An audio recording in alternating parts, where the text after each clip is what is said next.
మార్గశిర మాసం పౌర్ణమి తర్వాత వచ్చే పాడ్యమి నుండి ధనుర్మాసం ప్రారంభం అవుతుంది.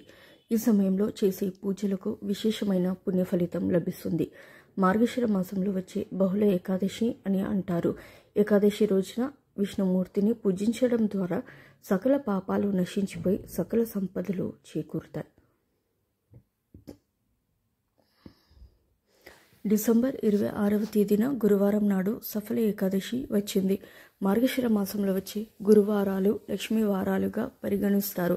కాబట్టి ఈ లక్ష్మీ గురువారం నాడు ఏకాదశి రావడం చాలా విశేషమైన రోజు. ఏకాదశి పూజ మహత్యాన్ని ఆ పరమశివుడు స్వయంగా పార్వతీదేవికి చెప్పినట్లుగా పద్మపురాణంలో చెబుతుంది.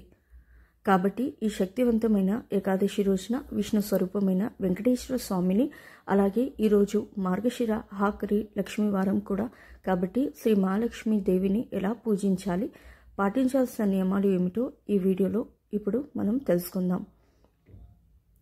ఈ వీడియో చూసే ముందు ఓం నమో వెంకటేశాయ నమః అని ఒక చిన్న కమెంట్ అయితే చేయండి. ఈ వీడియోని మాత్రం ఎక్కడ కూడా స్కిప్ చేయకుండా లాస్ట్ వరకు చూడండి. అప్పుడే మేము చెప్పే విషయాలు మీకు పూర్తిగా అర్థమవుతుంది. అయితే ఏకాదశి రోజున తలస్నానం చేసేటప్పుడు తలకి షాంపూను ఉపయోగించకూడదు.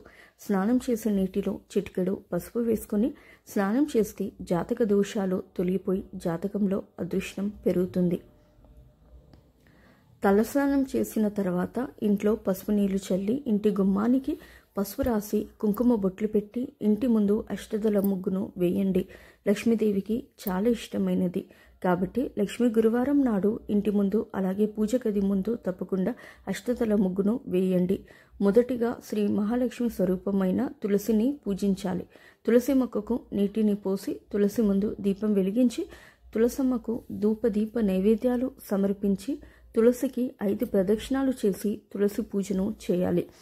తర్వాత మీ పూజ గదిలో ఉన్న వెంకటేశ్వర స్వామి పటానికి అలాగే లక్ష్మీదేవి పటానికి గంధం రాసి కుంకుమ బొట్లు పెట్టి పూలతో అలంకరించుకోండి. లక్ష్మీదేవిని గులాబీ పూలతో పూజిస్తే చాలా మంచిది. అలాగే ముఖ్యంగా ఏకాదశి రోజున వెంకటేశ్వర స్వామి పటానికి తులసి మాలను వేయండి. వెంకటేశ్వర స్వామికి తులసి దళాలు సమర్పిస్తే స్వామివారి అనుగ్రహంతో ఊహించని ఐశ్వర్యం మీ కుటుంబానికి లభిస్తుంది. అప్పుల సమస్యలతో బాధపడేవారు 11 యాలకులను ఒక దారానికి గుచ్చి ఒక యాలకుల మాలను తయారు చేసి ఆ యాలకుల మాలను వెంకటేశ్వర స్వామి పటానికి వేయండి. ఇలా చేయడం వల్ల అప్పుల సమస్యలు త్వరగా తీరిపోతాయి. అలాగే డబ్బు సమస్యలు లేకుండా ఉంటాయి. అన్ని దీపాల కంటే పిండి దీపాలు చాలా శ్రేష్టమైనవి. కాబట్టి ఈ పవిత్రమైన ఏకాదశితో కలిసి వచ్చిన ఈ లక్ష్మీవారం నాడు బియ్యం పిండితో 2 దీపాలు తయారు చేసి దీపానికి గంధం కుంకుమ బొట్లు పెట్టి ఆవు నెయ్యితో కానీ నువ్వుల నూనెతో కానీ 5 వత్తులతో దీపారాధన చేయండి. ఈ 2 దీపాలలో ఒక దీపం వెంకటేశ్వర స్వామికి అంకితం, మరో దీపం లక్ష్మీదేవికి అంకితం. దీపం వెలిగించగానే 3 దేవతలు ప్రత్యక్షమవుతారు.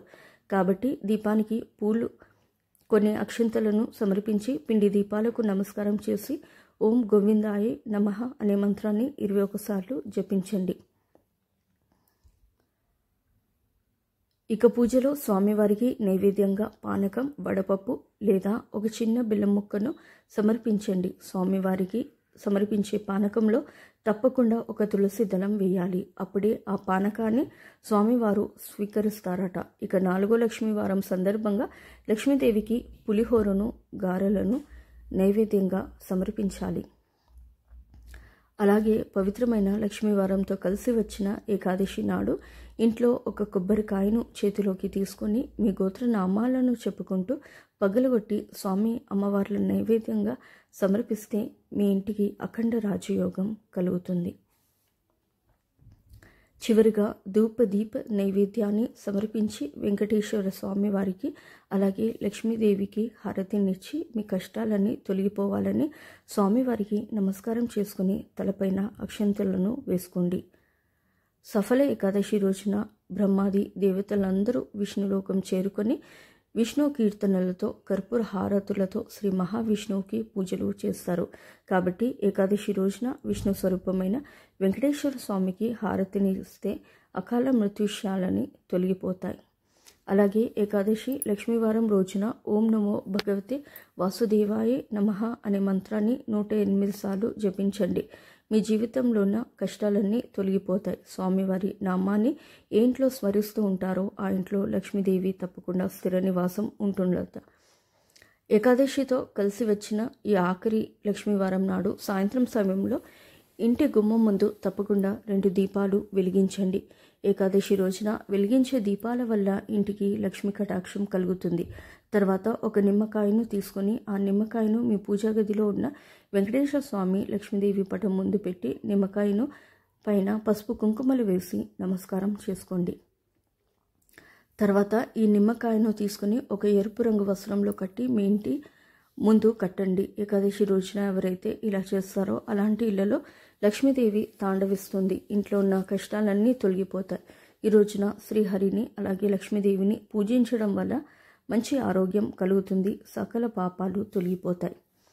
ఈ రోజున చేసే ఉపవాసం వల్ల వైకుంఠ ప్రాప్తి అలాగే సకల ఐశ్వర్యాలు కలుగుతాయని శ్రీకృష్ణుడు పాండవులతో చెప్పినట్లుగా కథలోనే ఉంది. ఉపవాసం ఉండలేని వారు ఉల్లిపాయ అలాగే వెల్లుల్లిని తినకూడదు. ఏకాదశి రోజున సాయంత్రం సమయంలో ఉప్పు తినకూడదు. ఏకాదశి రోజున ఉప్పు తింటే అనారోగ్య సమస్యలు ఏర్పడతాయి. అలాగే ఏకాదశి రోజున అన్నం తినకూడదు. ముఖ్యంగా ఏకాదశి నాడు తులసి మొక్కను పూజించిన వారికి 1,000,000 జన్మల పుణ్యఫలితం లభిస్తుంది. తులసి ముందు దీపం వెలిగించి తులసికి నమస్కారం చేసుకుంటే మీ మనసులో ఏది కోరుకున్నా సరే అది ఖచ్చితంగా నెరవేరుతుంది. మీ ఇల్లంతా ఐశ్వర్యంతో నిండిపోతుంది. ఈ శక్తివంతమైన ఏకాదశి రోజున శ్రీ మహావిష్ణువు రావి చెట్టులో కొలువై ఉంటాడట. కాబట్టి పవిత్రమైన ఏకాదశి నాడు రావి చెట్టుకు ప్రదక్షిణాలు చేస్తే విష్ణుదేవుని ఆశీర్వాదం లభిస్తుంది. అలాగే ఏకాదశి నాడు ఏదైనా మూర్తి ఆలయానికి వెళ్ళి ఆలయంలో ప్రదక్షిణాలు చేస్తే చాలా మంచిది.